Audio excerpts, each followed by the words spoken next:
I'm Stephanie Lemick, and this is Building Trauma-Informed Workplaces. I'm excited today to talk about the next principle of trauma-informed workplaces, and this is a really important one: empowerment. As many of us know, at the core of traumatic experiences is a feeling of powerlessness, a lack of control and choice over what is happening to you or around you. And this feeling of helplessness can lead to lasting impacts on an individual's sense of self and power over their own lives. Because a feeling of lack of control or helplessness is so tied to trauma, empowerment is one of the most important principles for creating a trauma-informed workplace culture.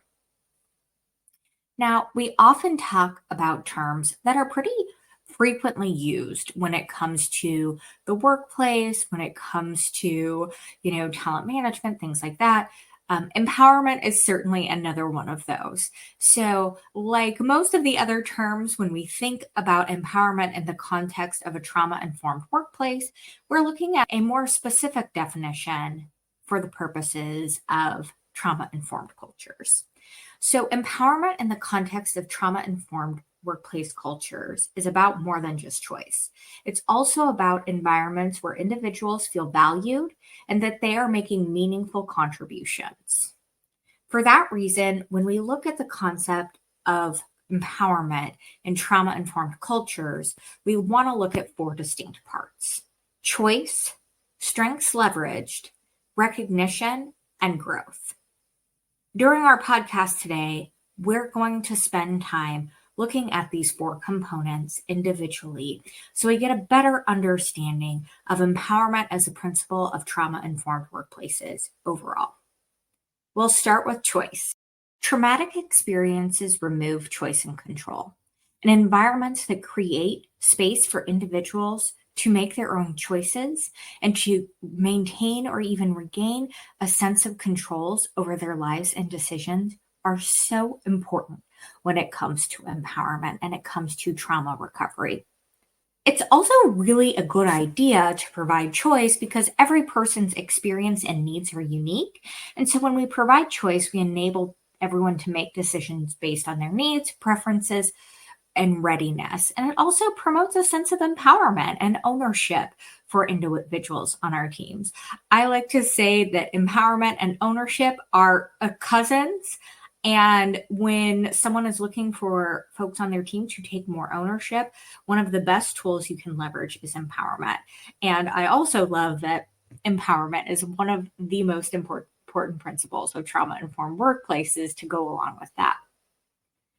So when we look at choice as a principle of empowerment or an aspect of empowerment, which is our principle overall here, we want to think about how we can find ways to create choice for our team members or create choice on our teams.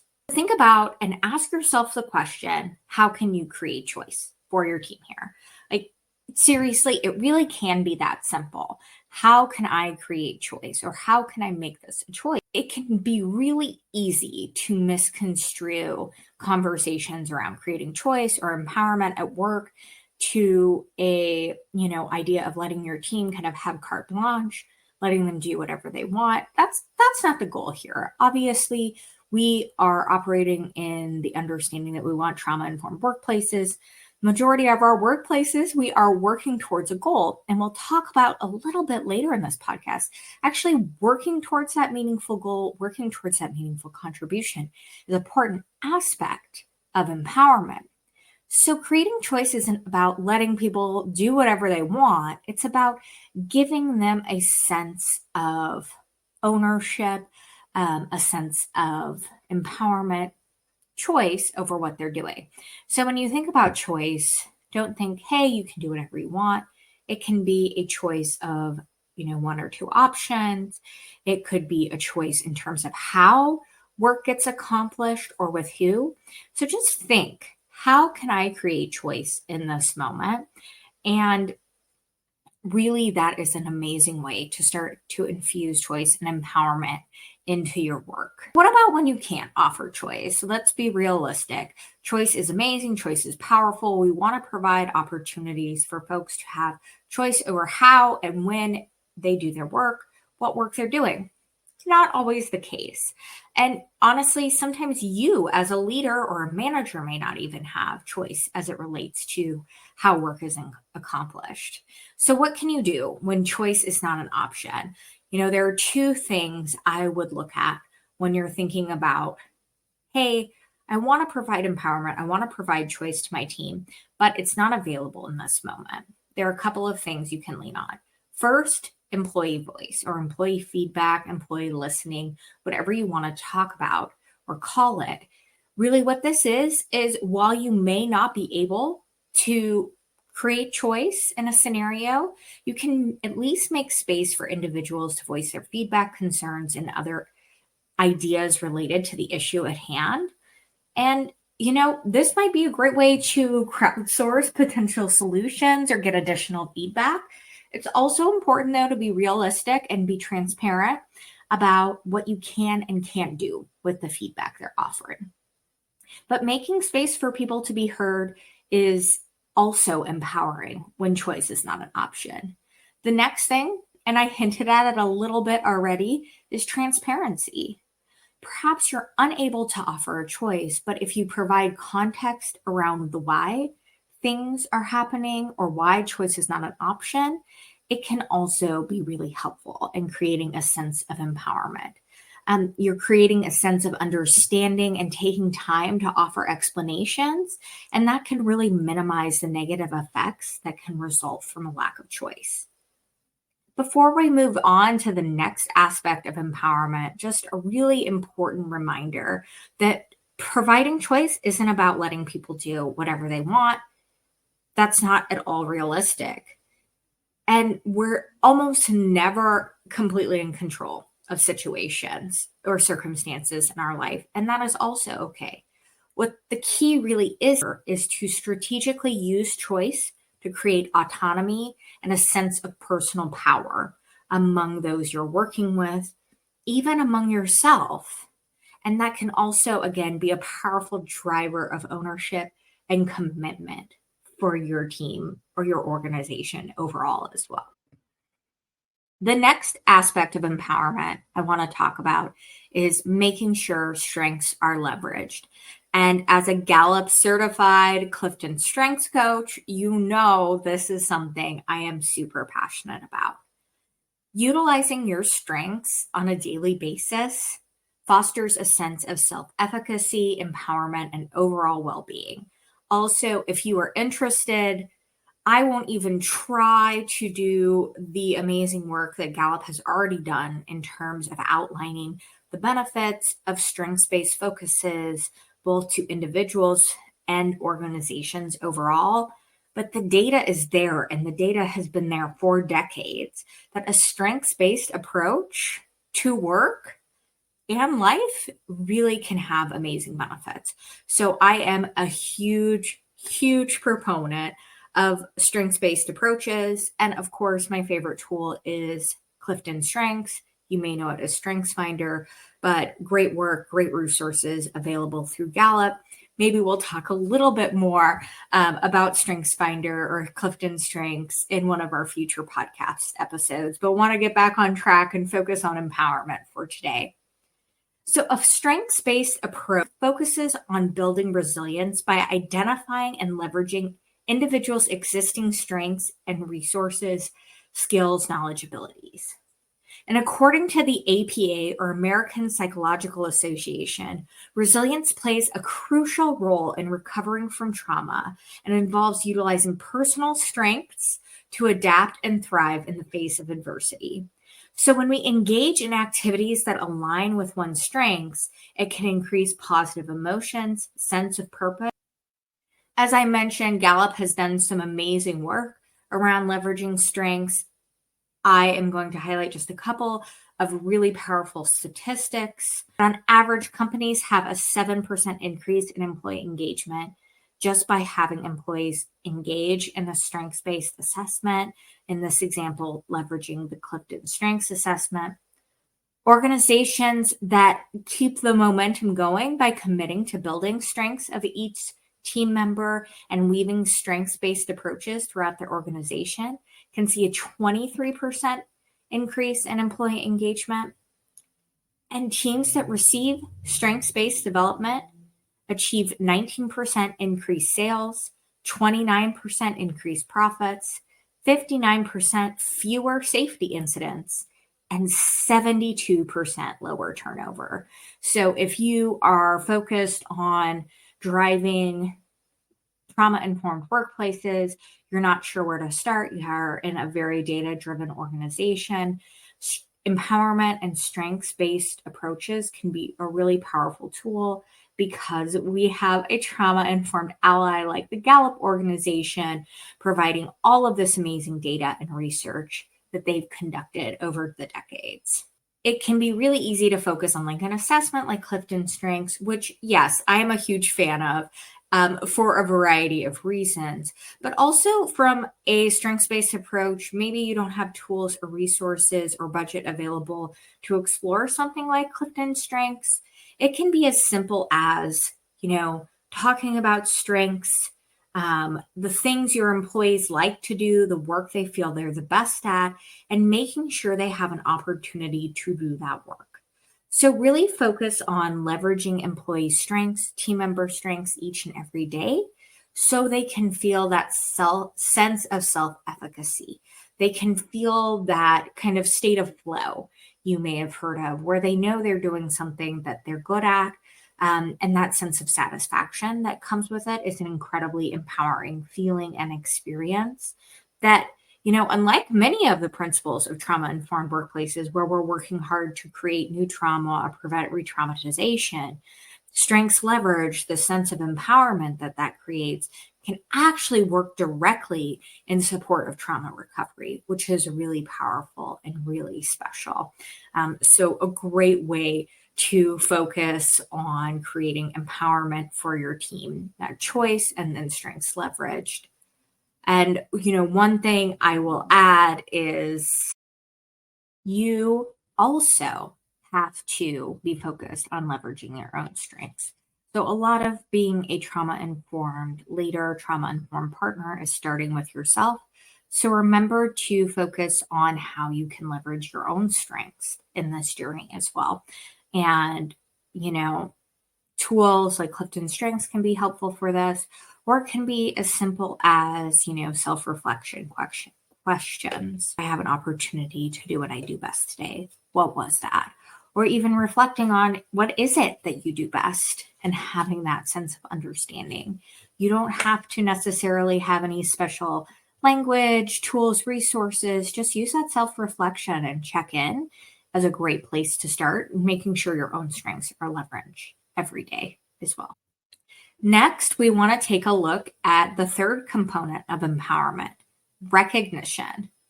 In the context of trauma-informed workplaces, recognition refers to the practice of acknowledging and appreciating efforts, achievements, and contributions within the organization or within your team. It involves acknowledging others' hard work, dedication, and performance to reinforce positive behaviors, cultural values, and to motivate. When we think about recognition as it relates to empowerment, recognition validates the value an individual brings to the group. So when individuals receive acknowledgement or appreciation for their strengths, their progress, their contribution to the team, the mission, the goal, it boosts their self-esteem, self-worth, and belief in their ability to overcome challenges. I want to say that again, belief in their ability to overcome challenges.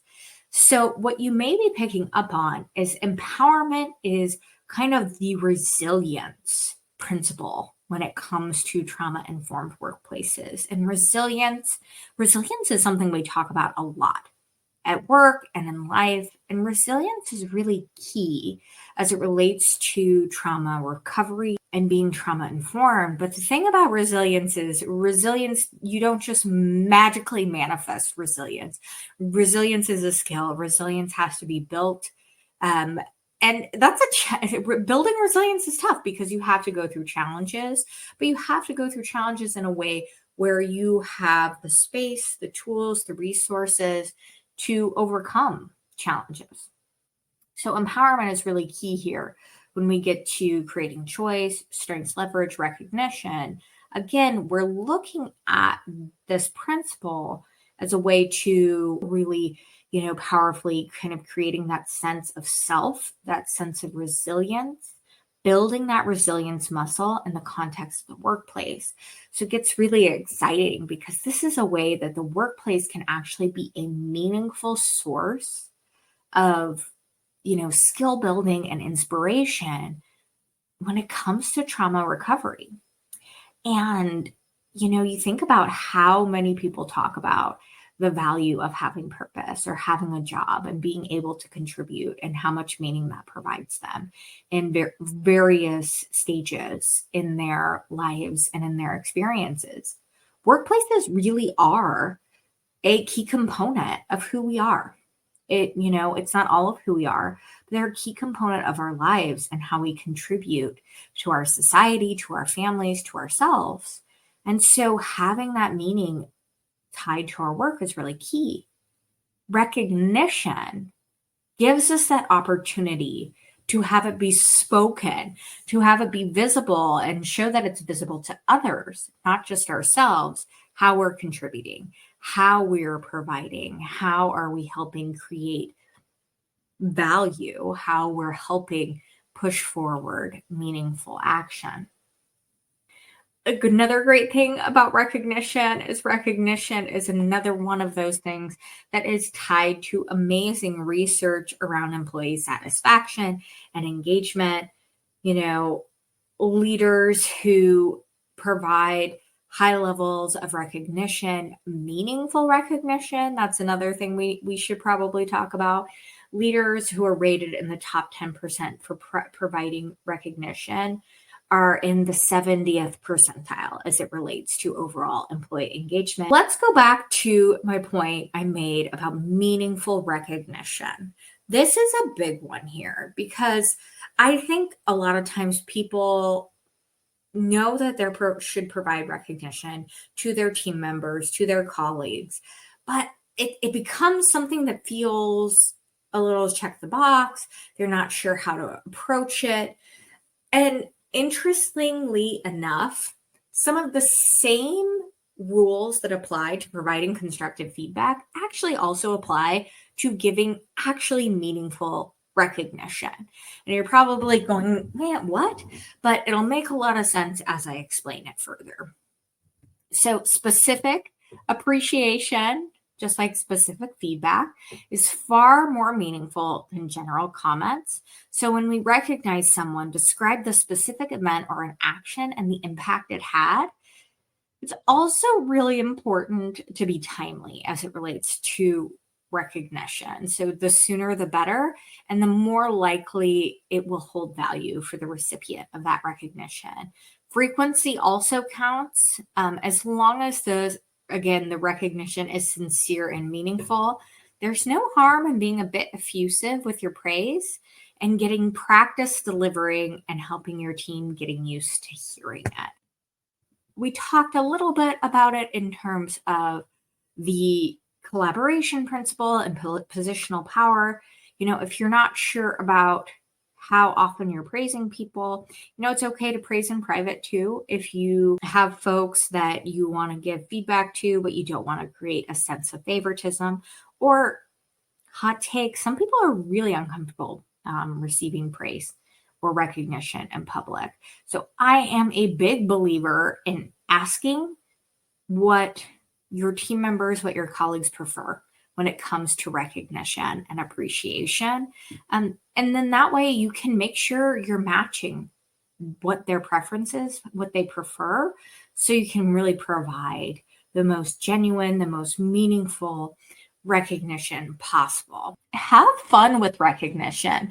This is something where you can really get very genuine, make it very personalized, make it genuine for yourself and also in consideration of the person receiving recognition. It can be face to face, over the phone. You could write a nice email or even a written note. Sometimes it's super special to have a written note or a written card. and kind of creates a little memento or something meaningful for someone to hold on to. Even homemade trophies or small gifts, something maybe even a little silly, can have an amazing impact. Really, it's about taking the time and making the effort to show someone they're appreciated and to show someone their contributions are meaningful. I remember when I was working at Gallup, we had these great quarterly sessions where there were awards given out from the companies. There's recognition provided overall, but then we as individuals were encouraged to provide recognition. And it was kind of a fun thing where people would make, little tokens. And I did at one time, made little like framed certificates for some of my team members to convey my sense of appreciation. And it was small, but it was so powerful. And I think the power there was a lot of organizations engage in awards provided by the company or the team overall, but that peer-to-peer recognition is so meaningful, so powerful.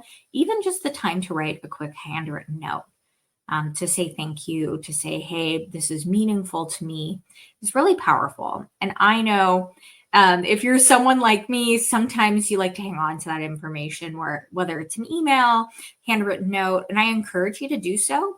And when you're having a tough day, maybe you need a little help calling on your resilience, go back and take a look at some of those nice things. And it can be really a powerful way to boost your own resilience, boost that sense of self-efficacy, and contribute. The last aspect we'll talk about as it relates to empowerment as a principle of trauma-informed workplace cultures is growth. You're probably not super surprised to hear we want to talk about growth as it relates to the workplace. What's important to point out, though, is growth means different things to different people. But growth is all important. According to a 2022 Microsoft Work Trend Index, 76% of employees say they'd stay at their company longer if they could benefit from more learning and development support. People want to grow and continue to expand their skill sets, their knowledge, their abilities. It's important to talk, though, when we talk about growth at work, when we talk about development, people often jump to the conclusion that people are talking about getting promoted or advancing in their career. Absolutely, that counts, but that is not the only way individuals can grow and that you can support individual growth in the workplace. So I think it's really important that, of course, promotions, kind of climbing that career ladder or career jungle gym, however you want to think about it, is absolutely part of growth as it relates to empowerment, but it's also more than that. And I think this is what's really important and key here is a lot of organizations have learning and development, growth programs, growth initiatives, and they're often very focused on high potentials, newer employees, people who they want to grow and build into that next level or have them on track for promotion. That's great work. That's important work for a variety of reasons, including supporting growth as a trauma-informed workplace. However, we can't overlook everyone else. Everyone else has to have an opportunity to continue to learn and grow. That may be in role, that may be in a different role at a similar level, or maybe an opportunity to grow and learn just from an enrichment standpoint, or grow and learn outside of the workplace. The idea is really to focus on how fostering growth can acknowledge potential for post-traumatic growth. It can focus on how we all can continue to learn and grow and change throughout our lives and evolve through positive psychological changes. And this can include increased personal strength, a deeper sense of purpose, enhanced relationships. It's so important for us to receive that feedback and that opportunity in the workplace to see that we have potential, that we are able to continue to learn and grow and evolve as humans. I love talking about this. I love talking about neuroplasticity because I think it gets to talking about how folks used to believe you can't teach an old dog new tricks, and that couldn't be further from the truth of the matter. Our brains continue to grow and learn and evolve throughout our lives. And the workplace is such an amazing way to highlight that, enhance that, and showcase that. So, a few ways organizations can foster growth in the workplace: offering high quality training and education in either internally or providing external resources. There's nothing wrong with external resources to support areas of interest or growth for your team members. Creating clear, transparent, and equitable pathways to career advancement and cycles for relevant reciprocal feedback and ongoing development. Another way you can support growth is by supporting those external growth opportunities for individuals on your team. For example, think about a customer service representative on your team or within your organization, and they've decided they'd like to pursue a college degree. This isn't a requirement for the role. However, your organization supports the growth efforts and provides tuition assistance and adjusts the schedule to better fit that individual's classes so they're able to grow. This individual feels supported and empowered and is much likely to be a better team member and to stay with the organization in the future, perhaps in a different role, but still within that role. So sometimes creating growth for employees is about supporting growth and making space and providing resources for individuals to explore additional avenues where they would like to grow and learn inside or outside of the workplace. Remember, there are so many different ways to promote growth for your team. And we're talking about this as it relates to empowerment. So don't forget about choice. That key component of choice, how someone moves forward with their own growth or personal development, is also really important to that overall sense of empowerment. So overall, we've covered the 4 components of empowerment as it relates to being a trauma-informed principal. They are choice, strengths, leverage, recognition, and growth. It is a lot. And empowerment really is a juicy, meaty principle, and it's a really important one. It's also exciting because I think it is a great place for organizations, team members, leaders to start their trauma-informed journey. And more likely than not, you're probably already doing some of this work because a lot of the work as it relates to empowerment is really vital to the success of employees and the organization overall already. So we will absolutely be revisiting the concept of empowerment and each of the 4 components in the future. But today we're really just kind of focused on that overview and understanding of how empowerment connects in to trauma-informed workplaces. As always, it's wonderful to have you joining us for these conversations. Until next time, be well.